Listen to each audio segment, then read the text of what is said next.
Marami kaming piyesta. Noong araw kasi, yung matatanda, mga magsasaka, di po ba? Ayun ay, sabi sa aking kwento, ang matatanda, magsasaka, every February, anihan. Kaya nagpapasalamat sila tuwing ikatlong linggo ng Pebrero dahil nagkakaroon ng ani ang matatanda. Ang lolo ko po ay isang farmers, isang magsasaka rin. Kaya sineselebrate ang ikatlong February ng fiesta. Ngayon, nagkaroon ng konting pagbabago dahil ang aming patron saint ay si Saint John, magiging June 24 ang totoong fiesta. Kaya ang aming local na government ay ginawa na lang itong pasasalamat. Pasalamat ng mga maraming ani. Oo, ng maraming ani. Nung unang panahon, kasi magsasaka halos ang mga taga-Taytay. Pero ngayon wala na yatang sinasaka dito. Meron pa rin konti. Kasi puro building na. Oo, ganun ang technology, makabagong paraan. Alam mo dati, since 1990s, mga 91, dati nakabili kami ng bahay dyan sa Angono. Pag dumadaan kami dito, puro patusakahan. Oo, puro bukid. Tapos nakapunta ako dito ulit 2010, na-invite ako ng piyesta ninyo dito. Wala pang gaanong building. Tapos ngayon bumalik ako. Nagulat kayo. Parang hindi na Taytay. Meron ng SM. Opo. Kaya paano yan mawala na yung araw ng mga magsasaka? So ngayon nga, ginugunita na lang namin ang pasasalamat. Sa bagay. Dahil ngayon, ang naging pangunahing produkto na ng mga taga-Taytay ay ang pananamit at ang hamba, yung mga woodworks. Kaya nagkaroon ng Hamaka Festival. So, ayun naman yung aming ginugunita tuwing araw ng ganitong piyesta. Okay, sir, nakita ko yung inyong pelikula. Narinig ko, kaya... andito kami ngayon, kasama ko tong dalawang artista ng Dota o Ako Da Mobi. Dota at ako, alam nyo ba yung Dota? Ang anak ko... karamihan kasi ngayon sa mga magulang na nasisira ang pag-aaral ng mga anak nila because of Dota games. Yes, isa na po ako, Lona. Mga online games. So, before 2010, nandito ako sa Taytay para nag-promote ng Dota o Ako Music with Aiki and Vanessa. Yung taon na yun, hindi ko makalimutan yun kasi nagkaroon ako ng almost 1 million na ginasto sa sakit ko. Kasi nahulog ako sa float dito sa Taytay. 2010. Talaga, sir. Hindi ko nabalitaan yun.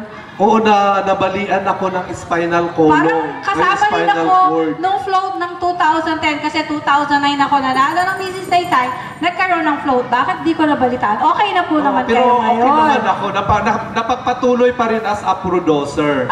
Okay. So, katulad nga ng sinabi ko, sa daming magulang na nasisira ang pag-aaral ng mga anak nila.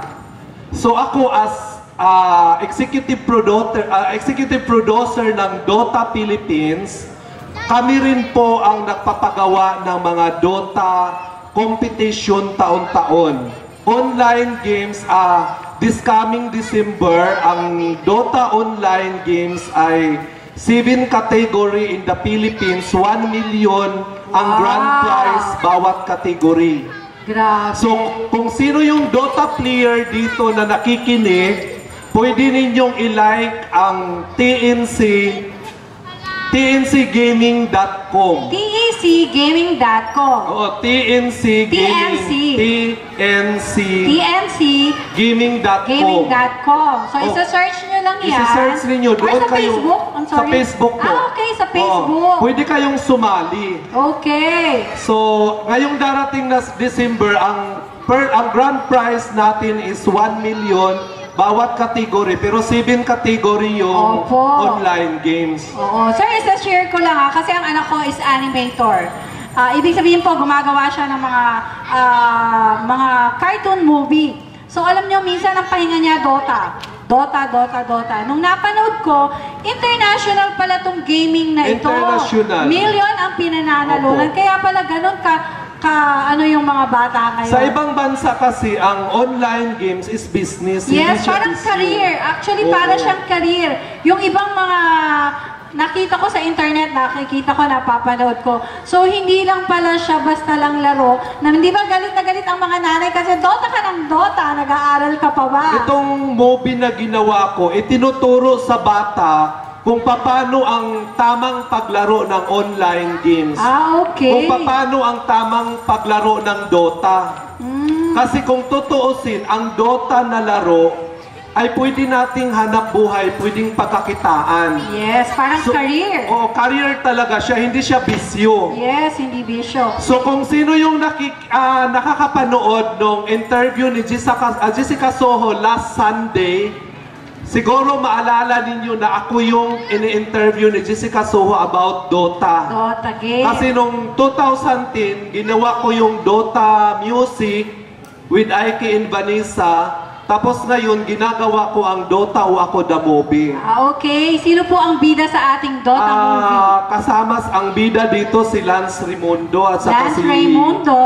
Boboy Villar. Okay, Boboy At saka Villar. si Neptali Toribio, So, si ibig sabihin po, Jeremiah. ongoing pa yung inyong paggawa ng movie or tapos na? Actually, tapos na yung shooting. Nasa post-prod okay. na ngayon. Post-production. This coming February 28 ang palabas noon. Mapapanood niyo yun sa lahat ng SM Cinema. Okay, February 28, panoorin niyo po kasi tayong mga nanay, hindi natin alam yung palang Dota ay makakatulong as career ng ating mga anak. Kasi- Parang kung magaling siyang mag-chess at kung magaling siyang mag-Dota, December, sabi niyo po merong game. December, 1 million ang prize 1 bawat million, category. grabe, per category.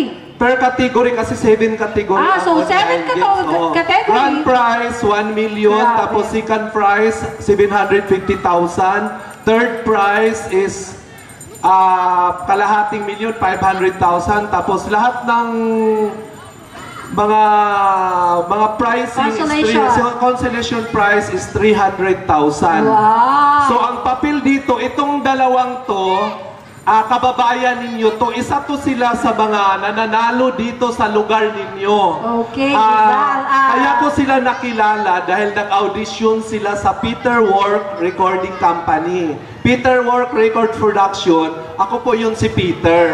Si Sir Peter.